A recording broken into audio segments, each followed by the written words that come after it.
나를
나의 힘으로 그것을 모두 이길 수 없네.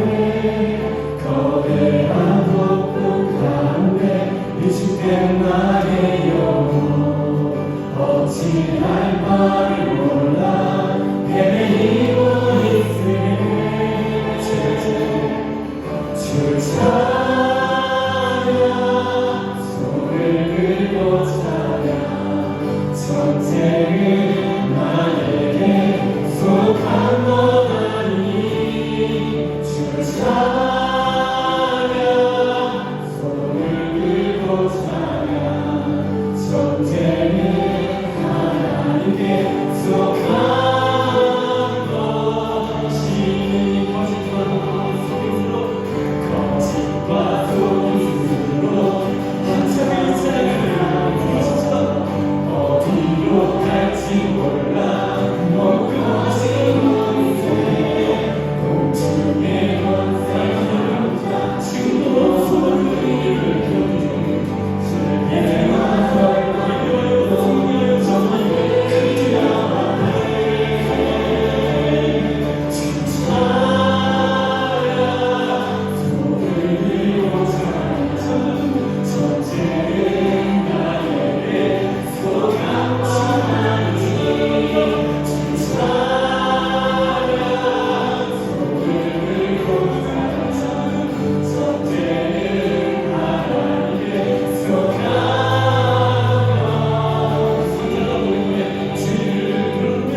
우리의 피난처시요 미시니 환난 중에 만날 큰 도움이시라. 그러므로 땅이 변하든지 산이 흔들려 바다 가운데 빠지든지 바닷물이 흉흉하고 이놀든지 그것이 넘침으로 산이 요동할지라도 우리는 두려워 아니하리로다. 아멘.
우리의 심령마다 은혜로 채워주시고 주의 말씀 앞에 마음이 열리게 하여 주옵소서.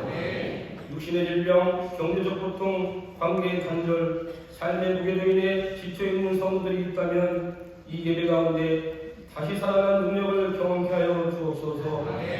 우리의 기도를 변치 않으시고 함께 하시는 주님께 모든 근심과 염려를 내려놓사오니 하늘의 평안으로 던집혀 주옵소서. 이 나라 대한민국을 사랑하시는 주님, 경제는 정체되고 사회는 갈등하며 많은 자영업자들과 가정들이 현실의 어려움 속에 실험하고 있사오니 긍휼히 여겨 주옵소서.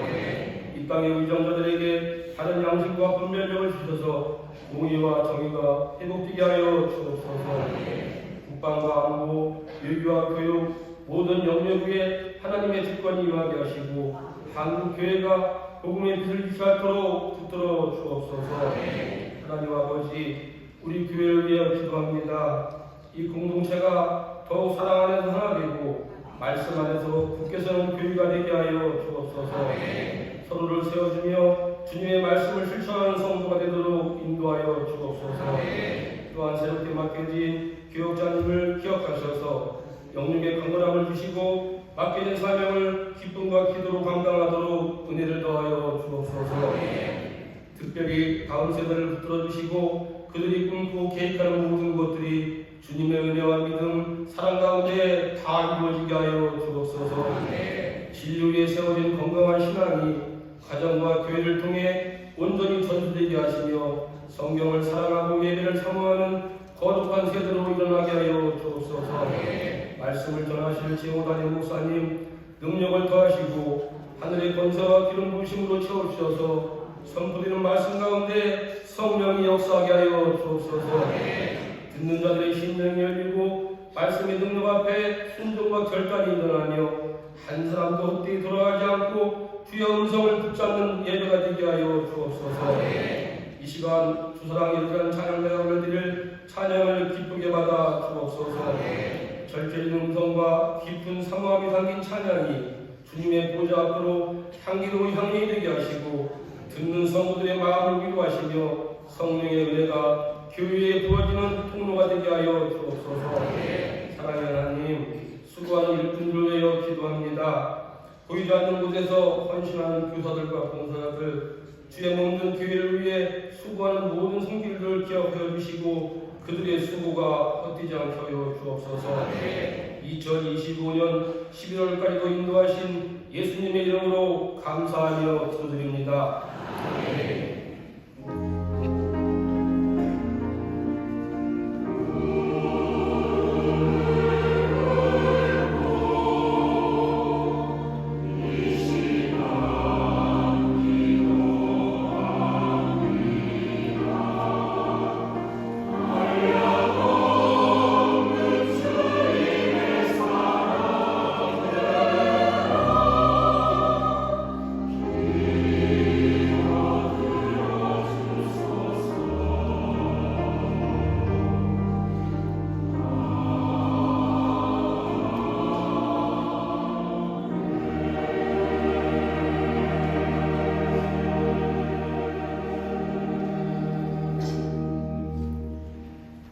우리에게 주시는 하나님의 말씀은 신약성경 고린도전서 15장 42절에서 44절 말씀입니다. 고린도전서 15장 42절에서 44절 하나님의 말씀을 공독하겠습니다. 죽은 자의 부활도 이와 같으니 썩을 것으로 심고 썩지 아니할 것으로 다시 살며 욕된 것으로 심고 영광스러운 것으로 다시 살며 약한 것으로 심고 강한 것으로 다시 살며 육의 몸으로 심고 신령한 몸으로 다시 사나니 육의 몸이 있은즉 또 신령한 몸이 있느니라. 아멘.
기쁨과 감사함으로 주님을 사랑합니다. 그 귀하신 사랑이 오늘 이 시간 우리 가운데 가득한 그 안에서의 소망과 믿음을 더하여 주시는 줄 믿습니다. 저희 계신 분들에게 기쁜 소식을 전해주시죠. 주님이 우리를 사랑하십니다. 주님 우리를 사랑하십니다. 주님을 사랑하십니다.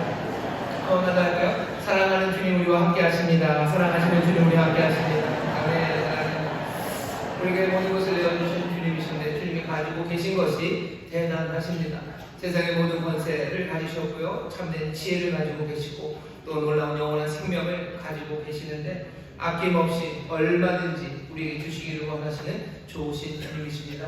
사랑하시는 주님, 오늘 이 자리에 함께 하시니 그 귀한 은혜를 모두가 다 누리게 되시기를 주의 이름으로 축원합니다. 이것뿐만 아니라 여러 곳을 함께 은혜를 누립니다. 반갑게 인사하겠습니다. 인천 순복음 유학선교센터 반갑습니다. 인천에 가서 함께 계시는 분들 주의 은혜가 함께 주시겠습니다. 같은 국제회의실, 오신 사무실, 주의 놀라운 사랑을 함께합니다. 박수를 보내주십시오. 감사합니다. 오늘 함께 예배하는 이 자리인데 아마 오시는 길이 만만치 않으셨던 분들이 있으실 거예요. 산도 없고 물 건너 오셨죠?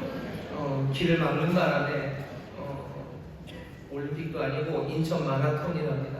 사람들이 참 많이 뛰었어요. 들리는 이야기가 거기 일반으로 참여했는데 이름을 멋지게 붙이더라고요. 마스터스에 참여한 그분들이 뭐 2만 명이 넘는다고 그러고 뭐 그분들이 지금 뛰느라고 이쪽 길이 이곳저곳 또 막혀 있어서 오시면서 이게 웬일인가 하시는 분들이 있으셨을 겁니다. 그래서 아마 지금도 마라톤 하는 사람들과 함께 빙빙 돌면서 어떻게 교회로 오시는지 그 길 찾고 계시는 분들도 계실 텐데 죄송합니다. 그 상황이 좀 그렇게 되었습니다. 달리기 하는 사람들이 참 많아졌답니다. 그래서 최근 몇 년 동안에 우리나라에서 펼쳐지는 열리는 달리기 대회가 거의 10배가 됐대요. 그래서 전에 한 29개, 지금은 한 250개가 넘게 마라톤 대회가 열린답니다. 그래서 많이들 달리고 또 달리시는데 우리가 오늘 이곳에서 달리지는 않고 여기들 계셔요. 마라톤 하시는 분 계신가요? 마라톤을 했으면 목사님 저기서 뛰고 있겠죠. 우리가 마라톤은 안 합니다. 하지만 원래 우리는 마라톤 달리기에 익숙한 사람들입니다. 부르심의 산을 향해서 우리는 늘 멈추지 않고 달리는 사람들입니다. 우리 옆에서는 달리기 하시는 분들이 있지만 오늘 우리는 여기서 다시 한번 우리의 달리기를 생각해 보시고요. 특별히 이 시간 중보하며 기도할 때 달려야 되는데 달리지 못하는 사람들을 위해서 기도하셨으면 좋겠습니다. 달리려면 일어서야 되는데 일어서지 못하시는 분들이 계셔요. 달리려면 묶여있으면 안 되는데 묶여있는 분들이 계십니다. 주님이 우리에게 행하시는 일은 우리의 모든 묶여있는 것들을 풀으시고 우리를 일으키시는 분이십니다.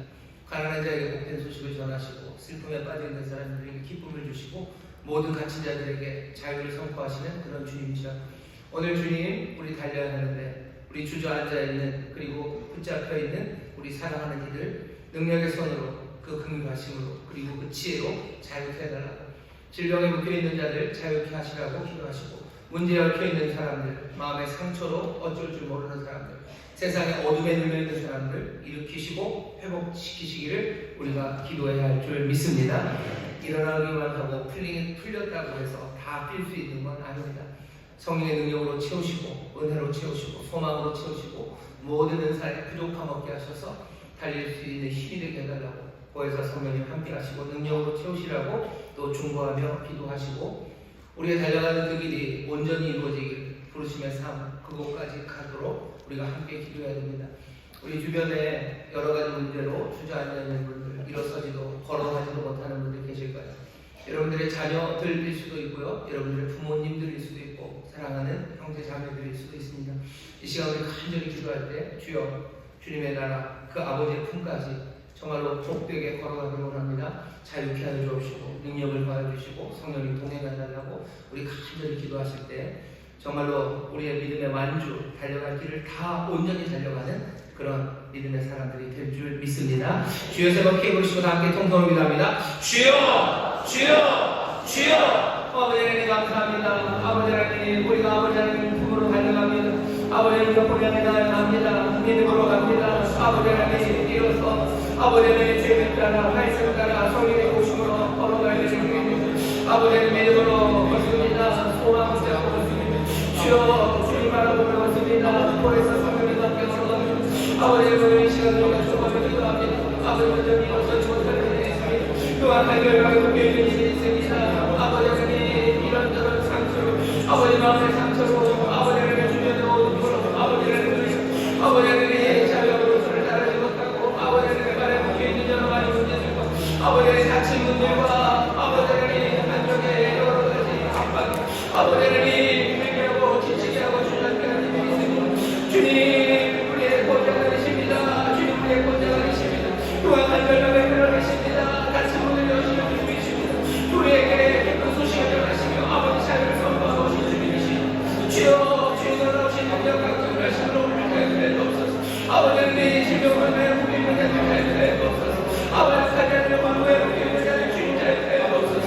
아버지 하나님 경제적인 문제 돈의 문제 때문에 아버지 하나님 걷지 않고 따르는 아버지 하나님 그 문제 해결해 주시기를 바랍니다. 주님 자유해 주시기를 기도합니다. 아버지 하나님 세상에 실망스러운 일 때문에 아버지 하나님 분노와 미움에 상상 빚을 때문에 아버지 하나님 그분을 지으시고 아버지 사냥꾼을 내서나온 새처럼 쥐어나가오는 자들 내가 주옵소서. 오늘 이 시간이 우리를 자유하시는 시간입니다. 염려와 걱정 두려움 아버지 세상에 어둠과 절망에서 우리를 자유하시고 아버지 약한 자들 백과 지혜를 주실 줄 믿습니다. 성령의 능력을 채우시고 구원사 성령이 우리에게 새 소망 하늘의 기쁨과 기쁨으신 아버지 모든 일들을 함께 하시소. 주여 기쁨으로 걸어가게 하시고 찬송하며 걸어가게 하시고 감사하며 걸어가게 하실 줄 믿사오니 육체의 강건함을 걸어가게 주옵소서. 아버지 하나님 하늘의 은혜로 채워주옵소서. 소망을 채우시옵소서. 주의 말씀을 질문해 주옵시고 아버지의 성령의 감화는 동안에 아버지 세임으로 아버지의 믿음으로 하나님의 구원 나오신 약속의 말씀 붙잡고 아버지 주와 함께 건강의 길을 걸어가게 해 주옵소서. 지시지 않도록 날마다 경륜하시는 성령의 경륜하시고 아버지 능력 주심을 누리게 하여 주옵소서. 아버지 하나님 끝까지 그게 나가는 거라오니 보혜사 성령님과 동행하여 주옵시고 놀라우신 주님 그 사랑을 돕고만 있으므로 우리와 늘 함께하여 주옵소서. 아버지 하나님 동행하게 되는 날까지 아버지 하나님 우리가 동행하게 되는 때까지 주님 우리의 목자가 되어 주옵소서. 주님 놓치지 말게 하여 주옵시고 아버지 하나님 주님 손 놓치지 말게 하여 주옵시고 주여 주한테 감사하고 은혜를 갈 수 있도록 주여 믿음을 새롭게 하시옵소서. 주여 주의 소망을 채우시옵소서. 필요한 무엇을 삶을 똑같게 하시고 치료하시고 아버지 내가 뭐랄까 하실 줄 믿사오니 하나님의 선하신 뜻이 이루어질 줄 믿습니다. 우리를 부르시는 아버지의 뜻이 이루어질 줄 믿습니다. 아버지 하나님의 구매에 생각하는 은혜가 주여 아버지의 뜻이 이루어질 줄 믿사오니 우리가 불쌍히 하여 주옵소서. 제가 기도하겠습니다. 사랑하여 많으신 아버지 하나님 우리를 부르시는 주님이십니다. 믿음으로 일어나서 앞에 나아가기를 원합니다. 주여 우리를 자유케 하여 주시옵소서. 모든 속박과 아버지 어둠에서 일어서게 하여 주옵시며 아버지 하나님 기쁨으로 일어서는 자를 내게 하여 주옵시고 강건함으로 우리를 채워 주시옵소서. 아버지 갇힌 문들이 열리는 줄 믿습니다. 주여 막아선 담들이 무너지는 줄 믿습니다. 발목에 착고를 푸시고 아버지 하나님 흉악한 어깨에 빗자루를 꺾으시는 줄 믿사오니 주여 눌린 자를 주의 능력으로 자유케 하여 주시옵소서. 질병에 눌린 자를 주님 이 시간 자유케 하시는 줄 믿습니다. 피고든 손을 안 세워 주시는 줄 믿습니다. 깨끗하게 치료하시는 줄 믿습니다. 질병에 끌려 주저앉지 말게 하여 주시고 주의 치료하시는 능력 안에 일어서게 하여 주시옵소서. 사냥꾼의 얼굴에서 나온 새처럼 날아오게 하실 줄 믿사오니 악한 자의 계교가 주여 끊어지게 하여 주옵시고 악한 자들의 얼굴과 무너지게 하여 주옵시며 주님 수렁에 빠져있을지라도 그곳 든든한 반석 위에 세우실 줄 믿사오니 주의 손으로 주의 능력의 손으로 붙잡아 일으켜 세워 주시옵소서. 문제가 해결될 줄 믿습니다. 문제가 해결될 줄 믿습니다. 악한 세탈의 세력들이 떠나갈 줄 믿사오니 주여 주가 주시는 자유함을 누리는 우리 모든 성도들 또 그를 위하여 기도하는 그 기도 그대로 아버지 우리 사랑하는 이들이 주 안에서 자유함을 누리며 성령의 능력으로 일어서게 하여 주시옵소서. 아버지의 품 아버지는 본향을 향하갑니다. 주여 온전히 그 일을 이루실 줄 믿사오니 보혜사 성령님 날마다 우리와 함께 하시며 동행하여 주시고 길 잃어버리지 않게 하여 주옵시며 아버지 기쁨의 찬송과 감사로 걸어갈 수 있도록 필요한 모든 은혜를 우리에게 더하시네. 성령 안에서 말씀을 깨닫게 하여 주옵시며 성령 안에서 기적을 체험하게 하여 주옵시며 아버지는 하나님을 의지하며 하나님에게서 공급받아 살아가는 복된 삶을 우리 사랑하는 이들이 누리게 하여 주시옵소서. 이를 통하여 아버지 우리를 영광 가운데 가게 하실 줄 믿사오니 하나님의 영광을 올려드리는 우리 모든 성도들 우리 모든 사랑하는 이들이 될 줄 믿습니다. 아버지의 뜻이 하늘에서 이루어진 것처럼 이 땅에서 줄 믿사오니 주여 온전히 이루어 주시옵소서. 성령님 역사하여 주시옵소서. 오늘 이 시간 우리의 삶을 바꾸시는 시간입니다. 아버지 말씀 가운데 다시 한번 우리 믿음이 굳게 서게 하여 주옵시며 아버지 영원의 소망 안으로 우리를 인도하여 주시사 하나님의 자녀의 권세로 설 수 있도록 성령이 우리 가운데 역사하여 주옵소서. 감사드리며 예수님 이름으로 축복하며 기도하옵나이다. 아멘. 저기 계신 분들에게 서로 축복합시다. 기적이 일어납니다. 기적이 일어납니다. 주님과 함께 걷게 하십니다. 주님과 함께 걷게 하셔 우리를 자유케 하시고 능력 주셔서 주님과 함께 걷게 하시고 끝내는 아버지의 뜻이 이루어지는 것, 오기를 바라는 아버지 아들을 맞이하는 것이 아버지의 뜻입니다. 그 뜻이 온전히 이루어지도록 아들이신 예수 그리스도는 지금도 일하고 계시고 또 성령님 그 일을 위하여 충만한 가운데 지금 새 일을 행하시는 줄 믿습니다. 주님이 우리에게 지금 역사하셔요. 성령이 우리에게 역사하십니다. 여러분 이 놀라운 소식을, 이 복된 소식을 영접하시고 또 그 믿음으로 일어서게 되시기를 주의 이름으로 축원합니다. 오늘 우리가 함께 읽은 말씀은 고린도전서 15장 42절부터 44절까지의 말씀이고 설교의 제목은 몸이 다시 사는 것과 영원히 사는 것이라는 제목으로 말씀을 나눌 겁니다. 사도신경을 쭉 우리가 함께 살펴봤고요. 오늘은 그 마지막입니다. 사도신경 마지막에 그렇게 되어 있죠. 몸이 다시 사는 것과 영원히 사는 것을 믿사옵나이다. 아멘. 그러면서 끝나요. 미리 여러분들 축하를 드립니다. 사도신경 설교가 다 이제 오늘 끝났습니다. 너무 기뻐하지 않으셔서 감사합니다. 몸이 다시 산다는 건 몸의 부활입니다. 부활은 부활인데요. 카니스, 몸의 부활이에요. 그리고 또 우리가 믿는 건 영원히 사는 것, 영생을 믿습니다. 몸의 부활을 믿는 것, 영생을 믿는 것, 우리는 그 가능성을 믿는 것만은 아닙니다. 사람들은 과학이 발전하면 부활을 안 믿을 거라고들 다들 그렇게들 얘기했어요. 하지만 21세기에 이렇게 과학이 발전된 세상에서 어쩌면 어느 때보다도 사람들이 몸의 부활을 믿는 것처럼 보입니다. 왜 그러냐면 그렇게 많은 돈을 때려넣고 별별 기술을 다 써서 만드는 영화들 중에 좀비 영화들이 왜 그렇게 많은지 몰라요. 좀비들이 다 그러면 죽은 사람이 사는 겁니다. 그 얘기를 보면서 사람들이 거짓말이라고 하지 않아요. 물론 그 사람들을 불러다가 좀비 영화를 보는 사람들을 불러다가 죽은 자들이 사는 것, 몸의 부활을 믿습니까? 얘기하면 고개를 접고 그렇게 하겠지만 그냥 죽은 사람이 산다는 것, 좀비, 별별 무슨 마블 유니버스, 옛날 만화책은 드래곤볼 이러면서 죽은 사람이 살아나는 것에 대해서 사람들이 별로 그렇게 어려워하지 않습니다. 우리가 몸의 부활을 믿는다라고 고백할 때 우리가 고백하는 건 몸의 부활이 가능함을 믿는다. 그리고 몸의 부활이 일어난다는 걸 믿는다. 그 정도를 믿는 건 아닙니다. 몸의 부활을 믿는 사람들은 많아요. 좀비 믿는 사람도 많고요. 외계인 믿는 사람들도 있고 여전히 드래곤볼을 믿는 사람들도 있습니다. 하지만 우리가 몸의 부활을 믿는다고 할 때 그런 방식으로 믿는 건 아닙니다. 몸의 부활을 믿는 우리가 그 믿음의 내용, 그 의미에 대해서 성경이 가르치는 바가 있습니다. 물론 우리는 궁금해하지만 성경이 대답해주지 않는 바도 있습니다. 그러니 제일 안전한 것, 성경에서 분명하게 몸의 부활에 대해서 가르치는 것, 그것들을 우리가 믿고 그것들을 마음에 그 의미를 담고 우리가 그 믿음으로 살아가는 겁니다. 오늘 우리가 읽은 본문을 보면 먼저 알려주는 게 하나 있어요. 우리 몸의 부활은 어떤 식으로 이루어질 거냐면요, 죽은 자의 부활입니다. 죽은 자들이 부활하는데 썩지 아니할 것으로, 영광스러운 것으로, 강한 것으로, 신령한 몸으로 부활합니다. 우리는 죽었다가 그냥 그대로 다시 산다는 것 아니에요.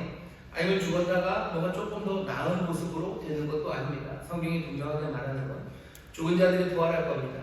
우리의 몸이 부활할 때 우리는 썩지 아니할 것으로 부활할 겁니다. 썩지 않을 게 뭔지는 잘 모르겠어요. 하지만 분명한 건 썩지 않습니다. 우리는 점점점 부패해가고 점점점 퇴락해가는 그런 몸은 아닙니다. 우리가 지금 가진 몸들은 아무리 치장을 하고 좋은 것을 먹어도 우리의 몸은 부패되어 가요. 점점 약해져 갑니다. 저는 약해지는 걸 잘 몰랐어요. 배고픈 것도 잘 모르고 배부른 것도 잘 몰랐던 저인데 요새는 뭐가 좀 약해진 것 같아요. 성도님 너무 걱정하지 마십시오. 괜찮습니다. 밥 먹고 속 쓰렸던 적도 별로 없었어요. 근데 요새는 밥 먹고 속 쓰리고요. 한 10대 번 정도, 평생에 10대 번, 그게 한 2, 3년에 몰려져 있는데 먹고 나서 신물이 올라오는 그런 게 있어요. 그래서 이게 약해지는 거구나, 이런 생각이 듭니다. 아무리 강한 사람, 아무리 건강을 자랑하는 사람도 우리가 다 알아요. 우리의 몸은 부패하는 몸입니다. 점점점 쇠락해가는 몸이에요. 하지만 몸의 부활을 말씀하시는 분은 뭐라고 얘기하시냐면요, 우리는 썩지 않을 몸으로 일어날 겁니다. 몸이 연약해진다는 게 우리의 삶을 얼마나 비참하게 만들고요, 연약하게 만드는지 모릅니다. 하지만 썩지 않을 몸, 그것은 우리에게 소망입니다. 오늘 이 말씀을 우리는 믿습니다. 우리 몸의 부활을 믿는데 그냥 죽었다가 살아나는 가능성을 믿는 게 아니에요. 여러분, 썩지 아니할 몸으로 부활할 것을 믿으시길 주의 이름으로 축원합니다. 주의 이름으로 축원합니다. 썩지 않을 뿐만 아니라 영광의 몸이랍니다. 추한 몸, 욕되는 몸, 그 몸 아니라 영광의 몸으로 우리는 부활하게 될 거고요. 우리는 약한 몸 아니라 강한 몸, 힘찬 몸, 생명력 가득한 몸으로 일어날 겁니다.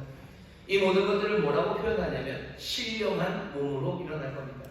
육신의 몸, 반대되는 건 육신의 몸이에요. 육신의 몸을 심었지만 결국 신령한 몸으로 일어날 겁니다. 육신의 몸과 신령한 몸이 달리 어떤 겁니까? 느낌은 이런 겁니다. 여기 육의 몸이라고 번역된 건 푸시키코스, 그래서 푸시키콘입니다. 푸시케, 그냥 호흡하는 몸이에요. 그러니까 자연적인 몸이죠. 우리는 그냥 호흡하는 자연적인 몸이었어요. 하지만 이제 신령한 몸, 이 몸은 푸누마티콘, 그래서 성령으로 살아가는 몸입니다.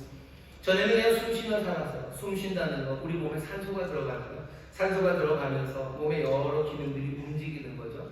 그래서 움직이고, 사실은 산소로 움직여가기 시작하니까 점점점 쇠락해가는 그런 몸입니다. 그런 자연스러운 몸이었다면 이제 우리는 더 이상 숨 쉬며 살지 않아요. 우리가 이제 사는 것은 성령으로 호흡하며 삽니다. 그 하나님의 생기로 살아가고요. 우리가 삶을 움직여가는 방식이 다르고 또 우리의 삶이 향하는 방식도 달라져요. 우리는 몸의 부활을 믿습니다. 이 몸은 신령한 몸으로 일어날 거예요. 호흡으로 움직여지는 몸이 아니라 성령으로 움직이시는 몸이고, 썩어지는 몸 아니라 정말로 영광스럽고 그리고 또 강한 몸, 힘찬 몸으로 우리를 일으키십니다. 여러분들, 이 약속의 말씀을 마음에 담으시기를 주의 이름으로 축원합니다. 옆에 있는 분들에게 얘기하죠. 우리는 신령한 몸으로 일어납니다. 우리는 신령한 몸으로 일어납니다. 우리는 죽었다가 살아가는 몸이 아니에요. 신령한 몸, 전혀 다른 몸으로 일어날 겁니다. 궁금하죠? 어떻게 그 몸이 만들어집니까? 어떻게 되는 겁니까? 궁금하실 거예요. 그 몸이 어떻게 만들어지는지에 대해서, 몸의 부활에 대해서 신약 성경이 아니면 성경 전체가 우리에게 뭘 좀 알려줬으면 좋겠는데 그렇게 많이 알려주지는 않습니다. 하지만 몸의 부활에 대해서 정말로 분명하게 알려주는 게 있어요. 이건 몸의 부활에 대해서 부인할 수 없게 그냥 누구라도 알 수 있도록 알려주시는 것은 뭐냐면, 이 몸의 부활이 적어도 아니라 분명히 두 번의 부활이 있습니다. 첫 번째 부활은 뭐냐면 지금부터 2000년 전 예수 그리스도께서 부활하셨던 그 부활입니다. 예수님 부활하셨어요. 우리는 몸의 부활을 믿습니다 할 때 어쩌면 우리의 부활의 고백이 제일 마지막에 있기 때문에 우리 몸의 부활에 관한 이야기임에 분명합니다. 하지만 사도신경을 잘 보시면요, 부활이라는 얘기가 두 번 나와요. 제일 앞쪽에 보면요, 십자가에서 죽으셔요. 장사한 지 사흘 만에 죽은 자 가운데서 다시 살아나셔요. 부활하십니다. 예수님은 동사예요. 예수님이 부활하십니다. 동사로 하셨어요. 하지만 우리에게는 몸의 부활이죠. 하지만 개념은 똑같아요. 두 번의 부활이 사도신경에 있는 것은 신약 성경이 우리에게 두 번의 부활, 두 가지 부활을 말하기 때문입니다. 여러분 기억하시고 우리의 몸의 부활을 믿습니다 하는 그 의미 안에는 어쩔 수 없습니다. 그리스도의 부활이 거기에 담겨져 있어요. 아니 왜 부활이 두 번입니까? 우리가 예수님의 부활을 생각해야 되는 이유는 우리는 아직 몸의 부활을 누리지 못했습니다. 몸의 부활은 언제 일어날 겁니까? 저 역사의 끝에 일어날 거예요. 예수님 다시 오실 때, 데살로니가서에 있는 말씀으로 하면 천사장의 소리, 큰 나팔 소리 들릴 때 죽어있던 죽은 많은 자들, 주 안에서 자는 자들이 다 부활해서 영광의 몸으로 일어날 거고, 살아있던 우리도 호련히 변화되어서 그 신령한 몸으로 변화될 겁니다. 그날에 이루어질 거예요. 한 명이라도 봤으니까 한 명도 못 봤습니다. 죽었다가 살아난 사람 봤대는데요, 우리가 말하는 죽은 자의 몸의 부활은 그 얘기 아니라고 했어요. 썩지 아니할 것으로 일어나는 거고, 정말로 힘차고 강한 것으로 일어나는 거고, 영광의 몸으로 일어나는, 신령한 몸으로 일어나는 부활을 말하는 거지. 잠깐 죽었다가, 몇 분 죽었다가 부활했다, 우리는 그 얘기하는 건 아닙니다. 역사 안에 정말로 부활은 이제 딱 두 번이에요. 그리스도의 부활, 그리고 우리가 한 번도 아직 확인하지는 못했지만 미래에 일어날 우리의 몸의 부활입니다. 우리의 몸의 부활, 우리는 그것을 믿어요. 그 두 가지라는 사실이 우리에게 궁금증을, 왜 두 번의 부활입니까? 예수 그리스도가 부활하신 건 하나님께서 그 죄와 사망을 깨뜨리셨고 승리하셨다는 확인이 돼요. 그럼 됐죠. 하나님이 사망을 깨뜨리시고 죄를 깨뜨리셨어요. 그러면 되지. 뭐하러 못해요? 우리를 부활까지 시키니까. 어떤 사람들은 그렇게 얘기해요. 뭐냐면 우리를 부활시키시는 이유는, 나중에 그때 몸의 부활을 가져다 주시는 이유는 하나님의 나라 천국에 갔을 때 맛있는 걸 먹어야 되기 때문이에요. 아니면 반대죠. 형벌을 받아서 지옥에 가는 사람들이 아파야 되는데 몸이 없으면 아플 수가 없어요. 그러니 하나님께서 몸의 부활로 사람들을 일으키시나 보다. 근데 그건 아닌 것 같습니다. 아니, 어쩌면 그보다 훨씬 더 큰 의미가 있어요. 왜 하나님 우리의 몸을 부활시키십니까? 하나님 우리의 몸을 부활시키는 이유는 다른 것 없습니다. 하나님이 사랑이 많으시고 우리에게 좋은 것 주시는 좋으신 아버지이기 때문에 그렇습니다. 우리의 몸의 부활이 왜 일어날까? 죽음을 이기신, 그래서 죽음도 삼키지 못하는 성자 하나님의 그 복되고 아름다운 생명과 그 삶이에요. 이제 성자 하나님 예수 그리스도가 가지신 생명은 그런 생명입니다. 죽음 이긴 생명이에요. 그리고 죽음 이긴 생명, 그것으로 살아가는 삶입니다. 하나님은 우리를 얼마나 사랑하시냐면요, 성자 하나님이신 예수 그리스도의 그 삶을, 그 부활의 삶을, 죽음 이긴 그 생명의 힘과 그 삶을 누구에게? 우리에게도 주고 싶어 하시는 거예요. 우리에게 주고 싶어 하셔요. 오히려 그 영광에 참여하고 그 삶에 참여하게 하시기도 하셔요. 그러니 우리를 부활의 몸으로 일으키셨어요. 그 생명, 그 영광에 참여하게 하십니다. 왜 우리를 일으키십니까? 우리에게 맛있는 거 주시고 비슷하게 우리를 벌 주시려고? 아니요. 하나님께서는 우리에게 좋은 거 주시는 그 사랑입니다. 생각해보지 않은 사랑이에요. 그러지 않아도 되셔요. 그러지 않아도 됩니다. 그런데 우리에게 몸의 부활을 가져다 주시는 거예요. 그냥 죽은 사람들도 어떻게 알아서 하나님이 잘 살게 해주시면 되죠. 하지만 하나님이 정말로 주시고 싶으신 건 예수 그리스도 안에는 바로 그 생명, 그 삶 주시려고 우리를 그 영광의 몸으로, 부활의 몸으로, 그 신령한 몸으로 우리를 일으키시는 것, 여러분 믿으시기를 주의 이름으로 축원합니다. 우리가 몸의 부활을 믿는다고 할 때, 그러니 아무렇게나 상상하면서 몸의 부활은 이런 거야 라고 생각이 사방팔방으로 뛰어다니시면 안 돼요. 우리가 두 개의 부활을 분명히 보여줬어요. 몸의 부활, 예수 그리스도의 부활입니다. 그리고 아직도 한 번도 우리가 보지 못했던 우리들의 몸의 부활이에요. 그러니 우리가 생생하게 첫 번째 부활을, 몸의 부활을 기억해야 됩니다. 그리스도의 부활을 기억하셔야 돼요. 그래야 우리가 이제 우리에게 주시는 그 놀라운 선물, 우리의 몸의 부활을 기대하며 살아갈 수 있습니다. 우리가 읽은 고린도전서 조금 앞에 보면 이렇게 되어 있습니다. 20절서부터 23절까지 제가 읽겠습니다. 그러나 이제 그리스도께서 죽은 자 가운데서 다시 살아 잠자는 자들의 첫 열매가 되셨도다. 사망이 사람으로 말미암았으니 죽은 자의 부활도 사람으로 말미암는다. 아담 안에서 모든 사람이 죽은 것 같이 그리스도 안에서 모든 사람이 삶을 얻으리라. 그러나 각각 자기 차례대로 드리니 먼저는 첫 열매인 그리스도요, 다음에는 그리스도 강림하실 때 그에게 붙은 자요. 먼저는 그리스도 첫 열매셔요. 그리고 그 다음은 그리스도와 연합한 우리들이 그 부활의 몸으로 일어납니다. 그리스도의 첫 부활을 기억하지 못한다면 우리는 그 기대를 가질 수가 없어요. 그 첫 부활을 기억하지 못한다면 우리의 기대는 사방팔방으로 뛰어다닐 겁니다. 부활의 소망은 어디에 우리의 그 걸음을 됩니까? 예수 그리스도의 부활하신 그 몸 기억하셔야 돼요. 여러분, 몸의 부활을 우리가 믿습니다. 우리는 죽은 자가 산 것을 믿습니다. 여러분, 그리스도를 깊이 묵상하시기를 주의 이름으로 축원합니다. 우리에게 부활을 주신 근거도 뭐예요? 그리스도의 부활 때문에. 그리스도가 부활하심으로 그 몸의 부활의 영광의 삶, 그것이 너무나 아름다우니 하나님이 우리에게 주시고 싶어 하시는 거예요. 아버지가 우리에게 주시고 싶어 하시는 거예요. 그러니 그리스도의 부활은 첫 열매입니다. 우리의 부활, 우리의 몸의 부활의 근거가 되시고요. 우리 부활이 어떤 모습일지를 예수님이 보여주셔요. 부활한 몸은 어떻게 되는지 잘 모르죠. 우리는 본 적이 없죠. 하지만 분명히 본 게 있습니다. 예수님이 이 땅에서 부활하신 몸으로 40일을 사셨어요. 이 땅을 걸으시며 사람들을 만났습니다. 우리의 몸의 부활의 모습이 어떤 건지 다는 모릅니다. 왜? 예수님의 40일의 행적, 거기에서 굉장히 길게 설명이 되어 있진 않아요. 그래도 몇 가지는 우리가 알죠. 우리의 몸의 부활에 대해서 궁금하신 분들 40일 동안에 예수님을 보시면 돼요. 예수님은 그 시간 동안에 특징적인 게 뭐냐면 연속성, 불연속성이에요. 예수님을 사람들이 잘 못 알아봅니다. 하지만 잘 보면 예수님이 보입니다. 우리의 영광의 몸도 그럴 거예요. 우리가 썩지 않을 몸, 영광의 몸, 정말로 힘찬 신령한 몸이 되었을 때 우리의 전에 육신의 모습, 우리가 숨을 쉬면서 살았던 어쩌면 자연적인 나와 이 신령한 몸을 가진 나가 전혀 다르지는 않을 겁니다. 그게 우리에게 보여주시는 우리가 갖고 있는 증거예요.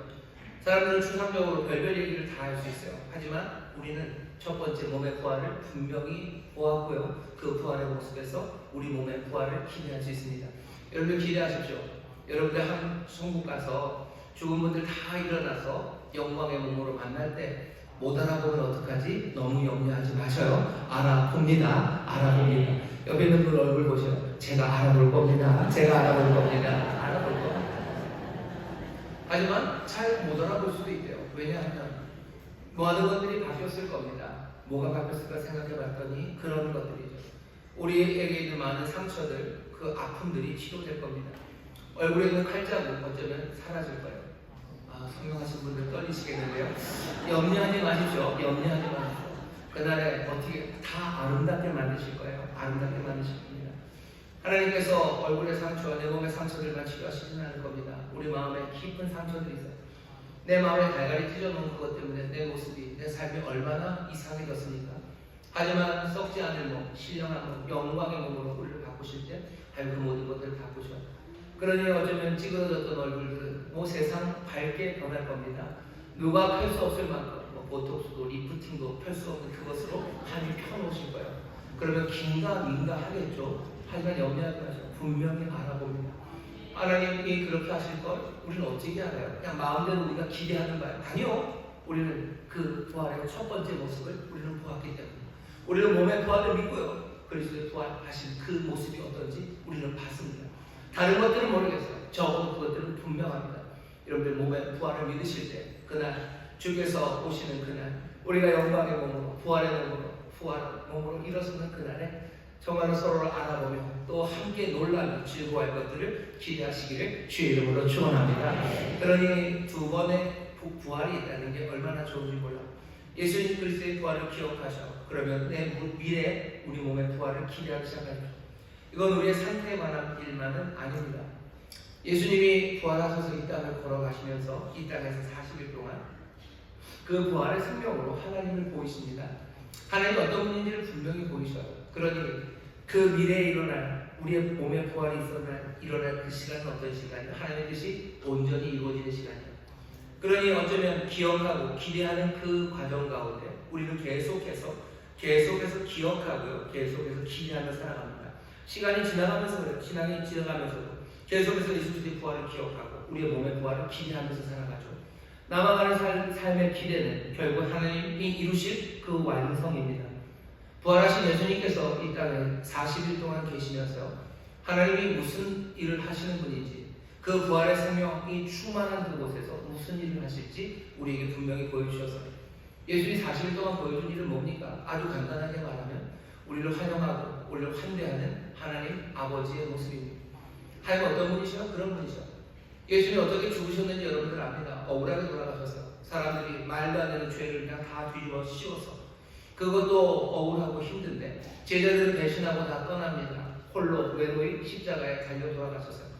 하지만 홀로 외로이 버림받는 삶은 아닙니다. 하나님 성부 하나님께서 그 예수 그리스도의 삶을 인정하셔요. 그래서 죽은 자 가운데서 일으키십니다. 뭘 인정하셔요? 하나님의 아들임을 확인해 주셔요. 그리고 이 땅에서 예수 그리스도가 하셨던 모든 말씀과 행동들이 하나님의 일임을 확인해 주는 겁니다. 사람들이 하나님을 본 적이 없어요. 하지만 우리는 분명하게 예수 그리스도를 통해서 하나님을 봅니다. 누가 확인해요? 하나님 자신이 확인해요. 하나님이 하나님의 일을 한 걸 누가 확인해 줄 수 있습니까? 하나님이 확인해 줄 수밖에 없는데 바로 그 하나님이 죽으신 예수 그리스도를 일으키심으로써 이분이 하나님의 아들이고 이분이 오셔서 했던 모든 말들과 행동이 하나님의 일이었음을 확인합니다. 그러니 요한처럼 우리는 말할 수 있어요. 우리가 하나님을 보았다고, 우리가 하나님을 보았고 우리가 하나님의 말씀을 들었다고 확인할 수 있습니다. 자, 바로 그 예수 그리스도가 이제 죽으셨다가 부활하셨어요. 이 하나님, 이 성자 하나님은 이제 성부 하나님을 보이실 텐데 그 부활의 몸으로 예수님 40일 동안 뭐 하셨습니까? 우리에게 분명히 보이신 거예요. 그 전에 갈릴리에서, 그 전에 예루살렘에서 보이셨던 것, 그것과는 조금 다른 차원입니다. 이제는 거리낄 것도 없고 가려질 것도 없어요. 그냥 그대로 하나님이 어떤 분인지를 40일 동안 그 부활의 몸으로 우리에게 보이셨는데 예수님이 그 40일 동안 뭐 했나 보셔. 자신에게 억울한 누명을 씌운 사람들, 자신을 십자가에 못 박았던 사람들, 그 사람들 찾아가지 않으셨어요. 예수님 그 사람 한 사람도 찾아가지 않으셨어요. 빌라도에게 가지 않으시고, 가야바에게 가지 않으시고, 뭐 로마에 그 못을 박았던 사람들, 채찍질했던 그 사람들 문을 뚝뚝 뚫리면서 나 왔거든 이라고 하지 않으셨어요. 예수님은 누굴 찾아가십니까? 누굴 찾아가시냐면 그 무력함에, 죄책감에, 그 절망감에 빠져있던 제자들을 찾아갑니다. 그 억눌려 숨어있던 그 사람들을 찾아가셔서 잘잘못을 따지셔. 그 사람들의 배신의 대가를 치르게 하시려고 찾아가십니까? 아니에요. 배신의 대가를 치르게 하기 위해서 찾아가신 건 아닙니다. 그냥 꾸지람을 좀 하죠. 믿음 없으면 꾸지람 하시지만 그건 야단치기 위한 건 아닙니다. 정말로 이 부활을 믿게 하려고 찾아가신 거예요. 예수님은 또 멀리도 찾아가십니다. 엠마오로 가는 두 제자, 그 사람들을 찾아가셔요. 갈릴리로 절망해서 고기를 잡으러 갔던 그 제자들 예수님 찾아가셔요. 가셔서 야단치셔. 베드로에게 뭐라고 그러셔? 베드로에게 오고 가는 대화 가운데 뭔가 그날 새벽 다불던 그날 새벽에 뭐 분위기를 만들긴 하시지만 예수님 그것 때문에 베드로 너 뭐 이런 얘기 하지 않으셔. 엠마오로 가는 사람들에게 뭐라고 야단치지 않으셔. 그 대신 뭐 하십니까? 엠마오로 가는 두 제자들과 함께 떡을 떼셔. 갈릴리 그 디베라 바다에서 고기를 잡는 그 이들을 위해서 아침을 준비하십니다. 재밌고 놀라운 건 그 아침을 먹고 떡을 떼는 그 시간에 사람들은 눈이 밝아지기 시작하고요. 그 마음의 기쁨이 그리고 감격이 끌어오르기 시작합니다. 사람들은 예수님, 자기의 그 사랑했던 선생님이 처참하게 죽었던 예루살렘을 향해서 기쁨으로 올라가기 시작하고요. 찬송하며 그리로 가기 시작합니다. 예수님이 40일 동안 이 땅에서 하셨던 일들이 뭔가를 잘 보셨죠. 복수하러 달려가십니까? 아니에요. 복수하러 달려가지 않으셨죠. 용서하시고 믿음으로 인도하시고 사람들을 먹이시고 일으켜 세우시고 그리고 새로운 사람으로 변화시켜 가고 계시는 거예요. 우리가 부활의 몸으로 다다를 그 미래까지 하나님이 하실 일이 뭔지 우리에게 보이시는 겁니다. 우리는 몸의 부활을 믿어요. 우리는 몸의 부활을 믿습니다. 그러면 예수 그리스도 바로 그분을 기억해요. 우리는 몸의 부활의 그날을 기대하며 삽니다. 도대체 그때까지 무엇을 기대하며 삽니까? 몸의 부활을 기대하는 사람들, 그 사람들은 우리 몸의 부활이 있다는 걸 뭘로 확인돼요? 이 그리스도의 몸의 부활로 확인되는데 이 확인되는 것이 우리에게 보여주는 하나님은 우리를 용서하시고 믿음으로 이끄시고 우리에게 잔치를 베푸시고 또 우리를 품으시며 우리의 삶을 바꾸시는 그 하나님이에요. 몸의 부활을 믿는 사람들은 미래에 대하여 다른 꿈들을 꾸기 시작합니다. 앞으로 살아가는 미래는 내가 부활의 몸을 믿으며 그 소망 가운데 살아가는 그 미래는 어떤 하나님과 살아가는 미래입니까? 하나님은 어떻게 그 뜻을 이루실 겁니까? 우리를 용서하시고 우리를 맞아들이시고 우리를 먹이시고 우리를 기쁨으로 채우시며 우리의 삶을 변화시켜 나가게 하실 거예요. 우리는 그 몸의 부활을 믿습니다. 예수 그리스도의 부활을 기억하고 우리 몸의 부활을 기대하며 살아갑니다. 여러분 이 믿음을 함께 고백하며 기쁨으로 살아가게 되시기를 주의 이름으로 축원합니다. 주의 이름으로 축원합니다. 몸의 부활을 믿는 사람들은 용서하심을 믿는 몸의 부활을 믿는 사람들은 우리에게 오셔서 우리에게 잔치를 베푸시고 우리의 삶을 북돋우시고 일으키심을 우리는 믿는 겁니다. 예수님이 정말로 제자들에게 그 떡을 베푸실 때 조촐한 자리입니다. 하지만 그 자리는 예언자들이 이사야서에서 25장에 있는 방식으로 그렇게 꿈꾸며 바랐던 바로 그 자리. 하나님께서 구원의 그날에 잔치를 베푸셔 기름진 것 향기로운 포도주로 잔치를 베푸시고 모든 사망의 그 명포를 다 걷어 제끼셔 그리고 사람들에게 구원과 회복을 가져다 주십니다. 예수님은 그렇게 하셨어요. 하나님 우리에게 그렇게 하실 겁니다. 우리의 미래, 우리의 앞날의 소망, 주께서 우리에게 잔치를 베푸실 것을 여러분이 소망하시기를 주의 이름으로 축원합니다. 주님 우리를 용서하러 오셔요. 우리를 품으러 오셔요. 우리의 삶에 정말로 새 기쁨과 그리고 삶의 변화를 가져다 주러 오십니다. 이 부활, 이 몸의 부활을 여러분들 기억하시고 이 믿음 안에 거하게 되시기를 주의 이름으로 축원합니다. 옆에 있는 분들에게 얘기하세요. 우리는 몸의 부활을 믿습니다. 우리는 몸의 부활을 믿습니다. 다시 한번 할까요? 우리는 주님의 부활을 기억합니다. 우리는 주님의 부활을 기억합니다. 주님의 부활을 기억하셔. 주님의 부활을 기억하셔. 그리고 또 뭘 기대합니까? 우리의 부활을 기대합니다. 옆에 있는 분들에게 다시 얘기하시죠. 우리의 부활을 기대합니다. 우리의 부활을 기대합니다. 몸의 부활, 사람들이 어디서 죽었다가 살았다는 이야기, 우리는 그걸로 우리의 믿음이 흔들리지도 않고요. 그걸로 우리의 믿음이 굳건해지지도 않습니다. 우리의 믿음은 어디에 닻을 놓은 거예요? 예수 그리스도의 바로 그 부활, 그 몸의 부활에 우리 닻을 걸어놨기 때문이에요. 흔들리지 않습니다. 그 안에서 우리는 기대하기 시작합니다. 점점 더 아름다운 꿈들을 꾸십시오. 아무 꿈이나 꾸지 마셔요. 아무 꿈이나 꾸지 마시고 주 안에서 소망하시기를, 주 안에서 꿈꾸시기를 주의 이름으로 축원합니다. 자, 그러면 영원히 사는 건 뭡니까? 우리 영원히 사는 것을 믿는데요. 영원히 사는 걸 믿는다라는 말을 많이 들었어요. 예수를 믿는 사람, 하나님의 세상을 사랑하셔 독생자를 주셨죠. 누구든지 저를 믿는 자들을 멸망치 않아요. 그 사람도 영생을 얻는데요. 원로 목사님이 좋아하시는 시편 133편 보면 형제가 연합하여 동거하는 게 어찌 그리 선하고 아름답습니까? 뭐 헐몬의 이슬, 아론의 목깃에 흘러내리는 기름, 거기서 하나님의 복을 명하셔요. 곧 영생이로다. 우리가 영생이라는 이야기를 많이 듣습니다. 그러니 우리는 영생을 믿는다. 영원히 사는 것을 믿는다는 게 별 어려움 없이 받아들입니다. 심지어 세상 사람들도 영생을 믿는 사람들 많아요. 예를 들면 영혼 불멸을 믿는 거죠. 영혼은 불멸이에요. 영혼 불멸을 믿는다. 우리는 영혼 불멸을 믿는 사람들은 아닙니다. 우리는 영생을 믿어요.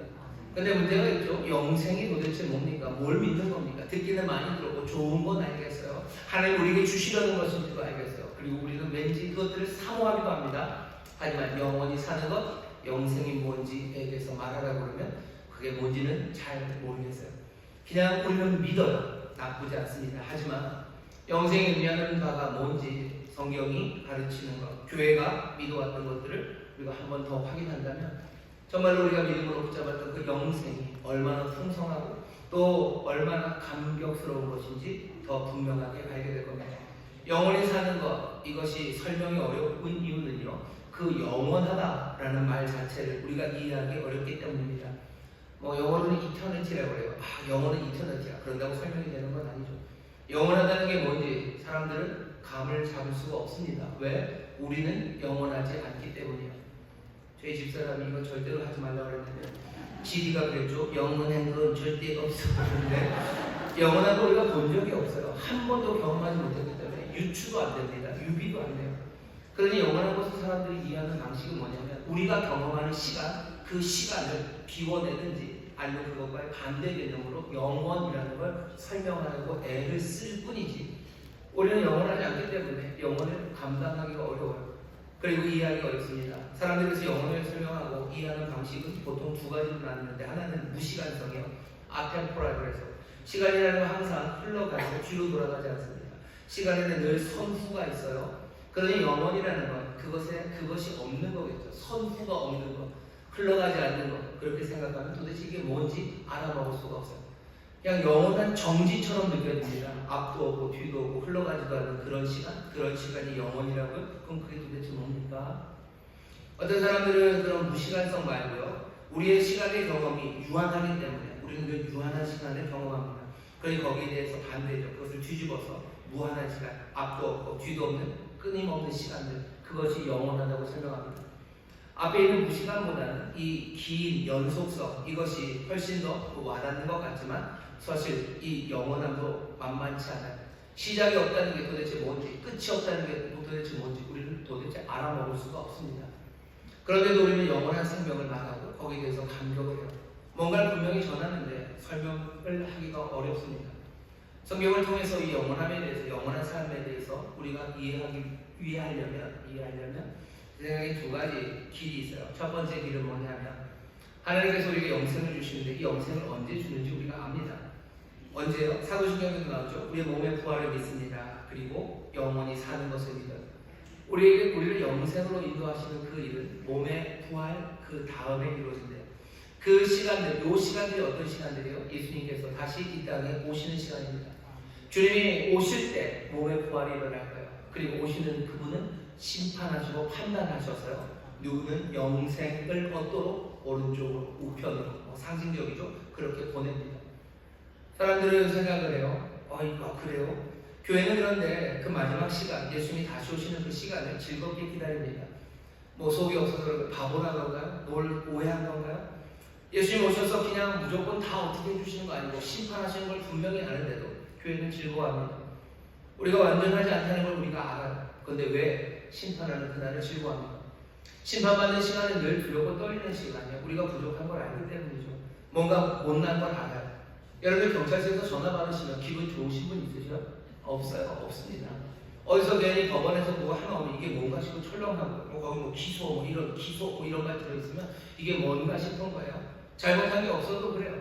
아니 그리고 어쩌면 내가 경찰도 속일 수 있을지 모르고 판사님도 뭐 검사도 다 속일 수 있을지 몰라요. 하지만 우리의 안과 밖을 그냥 불꽃 같은 눈동자로 살피시는 이 앞에 내가 서서 심판을 받는데 내가 그 심판의 날을 기뻐하고 즐거워하는 것, 그건 바보 아닙니까? 내 교회는 기뻐하고 즐거워해요. 어서 오시라고, 심판하시는 주님 오시라고 그렇게 기뻐합니다. 기뻐할 수 있는 이유는 다른 건 아니에요. 여기 심판하는 이가 누군지를 알기 때문입니다. 심판하시는 분은 전능하신 하나님 우편에 앉아 계시다가 거기로부터 산자와 죽은 자를 심판하러 오시는 예수 그리스도가 심판주시다. 우리를 심판하시는 이는 AI 판사도 아니고요. 어쩌면 세상에서 제일 공정하고 똑똑한 누구도 아니고요. 우리를 위해서 모든 것을 내어주시는 예수 그리스도, 우리 사랑하는 주님이 우리의 심판자로 그곳에 서십니다. 그러니 그 자비로운 심판관 앞에서 벌어지는 심판은 근본적으로 자비의 심판일 수밖에 없어요. 거긴 은혜가 가득한 자리입니다. 거긴 자비하심이 가득한 자리입니다. 그러니 두려움 없이 그날이 오기를 바라는 거예요. 그러면 그럼 모든 게 다 잘 될 거야. 안심은 하지 마셔요. 안심은 하지 마셔요. 뭐 어찌어찌 해서 자비의 예수님이 다 천국 보내실 거야. 아니 그렇게 생각하지 마세요. 예수님 그렇게 얘기하신 적은 없어요. 자비하신 분 분명히 많습니다. 그리고 오셔서 판단하시고 누구는 영생으로 누구는 영벌로 보내는 마태복음 여러분들 25장의 이야기를 하실 거예요. 누군 이리 가고 누군 이리 갑니다. 기준은 뭐였습니까? 자비를 베푸는지. 목마를 때, 내가 목마를 때 너 나를 마시게 했고, 너 내가 배고플 때 나에게 먹을 것 줬고, 내가 헐벗었을 때 나에게 옷 입혀줬고, 내가 오게 갇혔을 때 나를 찾아왔대. 여기 안에는, 이 안에는 뭐 다른 디테일이 없습니다. 뭐 그렇게 해서 네가 뭘 어떻게 했고 뭐 이런 거 없어요. 왜 그런 상황이 되니 그런 거 없습니다. 그냥 딱 거기에 네가 내어줬다는 거죠. 목마른 사람에게 네 물을 내어줬고, 배고픈 사람에게 네 먹을 것 내어줬고, 네 옷을 헐벗은 사람에게 내어줬다는 것. 그것 하나, 그 자비야. 자기 삶을 내어주는 사람, 그것이 있는지, 그것이 있는 사람들은 영생으로 들어갑니다. 그게 우리가 알고 있는 거예요.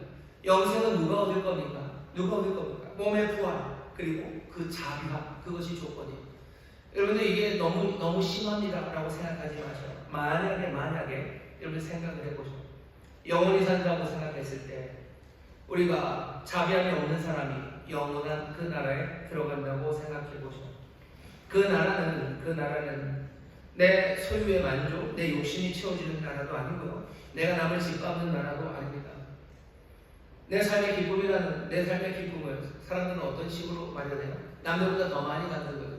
남들보다 더 많이 갖고, 그리고 남들보다 더 높은 자리에 올라가고, 그래서 어쩌면 그러면 안 되겠지만 남들 좀 짓밟는 재미, 남들보다 더 많이 가진 것, 내가 그것으로 만족하는 사람들이라면 그 사람들은 하나님의 나라, 그 영생, 영원한 생으로 들어갔을 때 사실은 아무것도 얻을 게 없을 겁니다. 왜냐하면 그 나라는 아버지 하나님의 나라예요. 그 나라는 성부, 성자, 성령 하나님의 영원한 교제, 그 사랑에 내어주심과 그 사랑을 또 받는 기쁨, 그것으로만 충만한 나라이기 때문입니다. 예수님께서 영생을 주셔. 예수님이 그날의 영생을 누구에게 주셔? 자비한 사람들에게 주십니다. 그 다음 이해는 뭐냐면 하나님에 관한 거예요. 우리가 영원히 뭔지를 이해하기 어렵죠. 하지만 성경이 우리가 영원한 삶에 대해서 힌트를 주는 건 딱 하나입니다. 뭐냐면 영원하신 분은 한 분이죠. 세상에 영원한 건 없습니다. 오직 한 분, 하나님만이 영원하셔.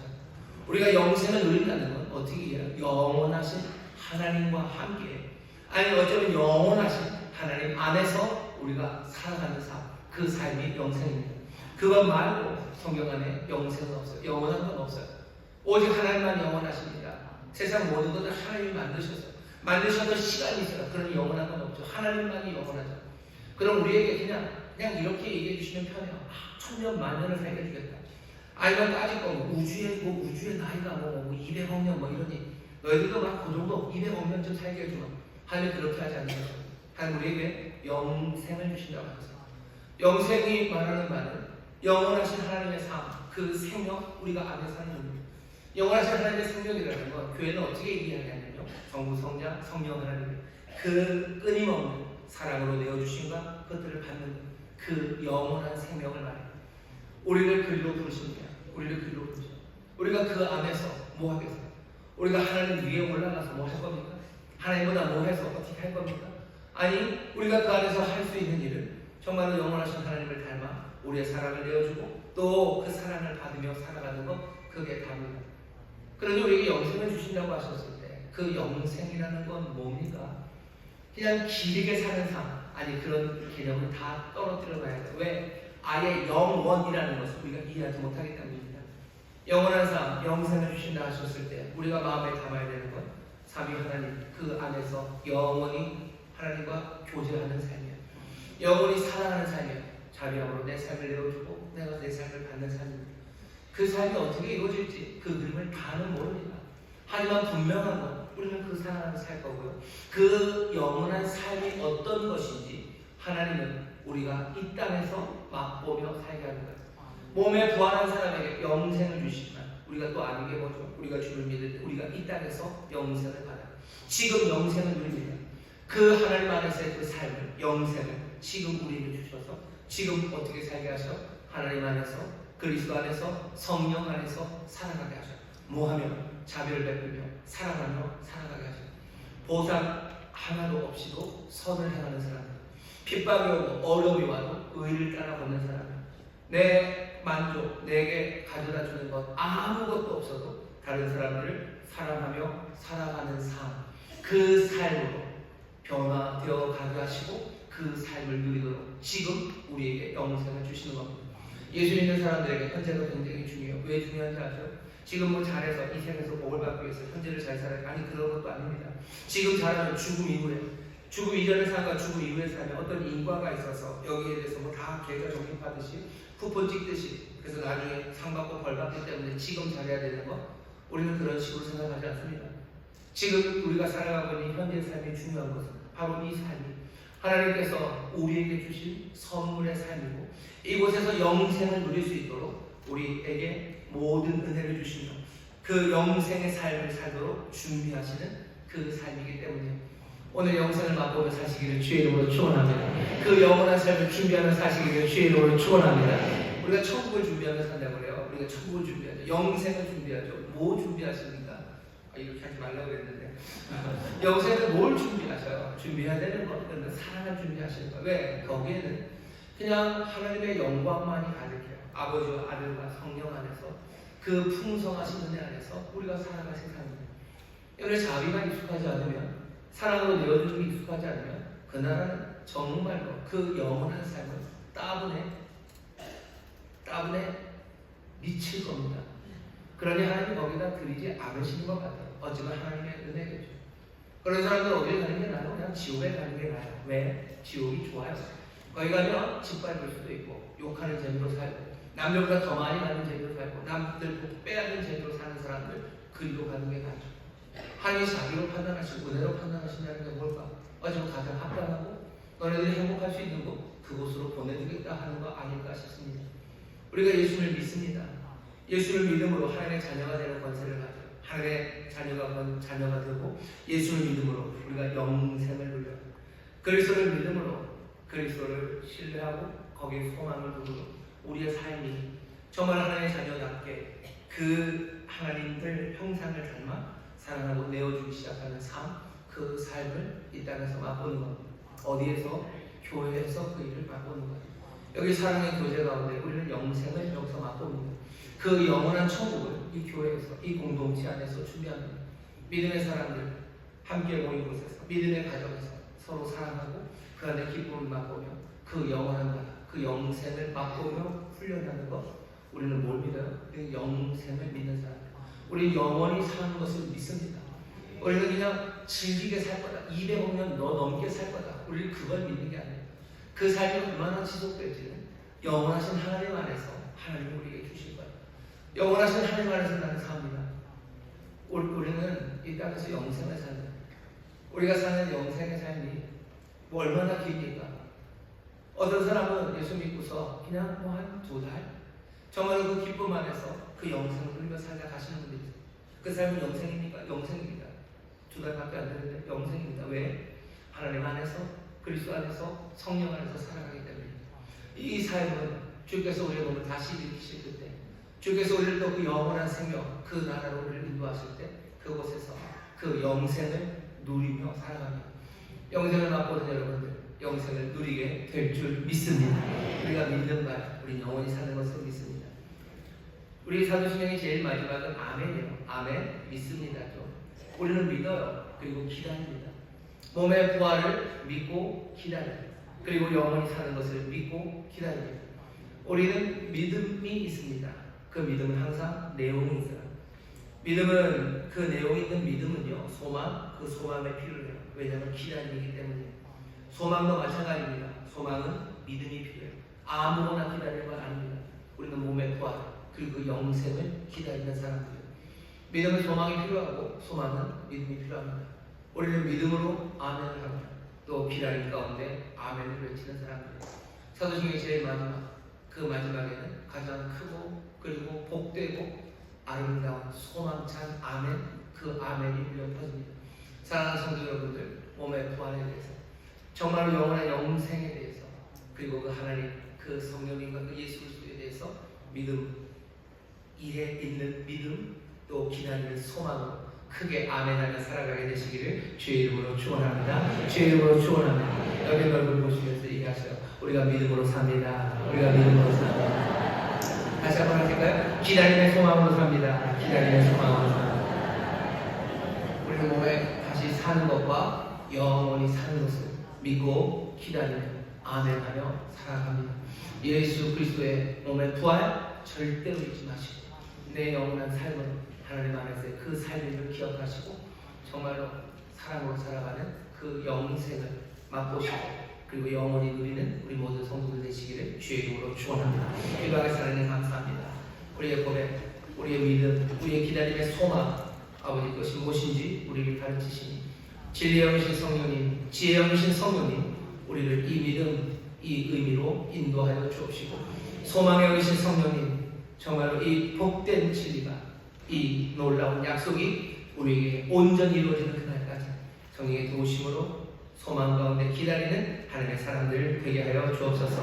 감사드리며 예수님 이름으로 기도하옵나이다. 아멘. 이 시간 통성으로 기도합니다. 기도하실 때 성령님 우리를 도우셔서 이 믿음으로 인도하여 주옵시고 또 이 소망으로 살아가게 하여 주시옵소서. 주여 세워 기쁘시고 통성으로 기도합니다. 주여! 주여! 주여!